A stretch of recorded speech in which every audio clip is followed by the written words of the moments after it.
بسم الله الرحمن الرحيم. عن عبد الله بن عمرو رضي الله تعالى عنهما أن رجلا سأل النبي صلى الله عليه وسلم: أي الإسلام خير؟ قال: تطعم الطعام وتقرأ السلام على من عرفت ومن لم تعرف. رواہ البخاری۔ حضرت عبداللہ ابن عمرو بیان فرماتے ہیں، ایک دن ایک آدمی نے نبی کریم صلی اللہ علیہ وسلم سے پوچھا کون سا اسلام بہتر ہے، یعنی اسلام کی کون سی خصلت اور عادت بہتر ہے؟ تو نبی کریم صلی اللہ علیہ وسلم نے فرمایا، تم کھانا کھلاؤ اور جس کو پہچانو اس کو بھی اور جس کو نہ پہچانو اس کو بھی، سب کو سلام کرو۔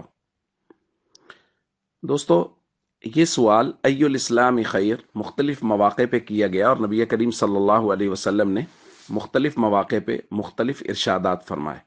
کبھی وہ عبادات کے لحاظ سے ہوتا ہے، کبھی وہ دیگر لحاظ سے۔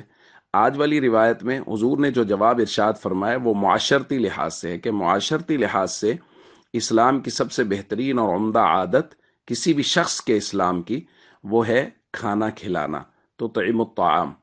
ایک موقع پر دوسری روایت میں یہ سوال کیا گیا تو حضور نے فرمایا تھا طیب الکلام و اطعام الطعام، عمدہ خوبصورت پاکیزہ گفتگو کرنا اور کھانا کھلانا۔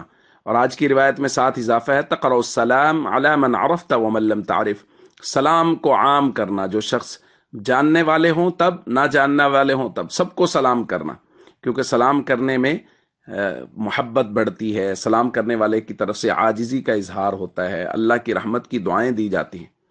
تو اس لیے اس شخص کا اسلام بڑا ہی خوبصورت ہے جو ضرورت مند لوگوں کو کھانا کھلاتا ہے، اور ضرورت مند میں عام ہے، وہ مسلمان ہوں، غیر مسلم ہوں، یہاں تک کہ انسان ہوں، جانور ہوں، جو بھی ضرورت مند ہے اس کو کھانا کھلائے اور عمدہ اور خوبصورت پاکیزہ کلام کرے اور سلام کو عام کرے۔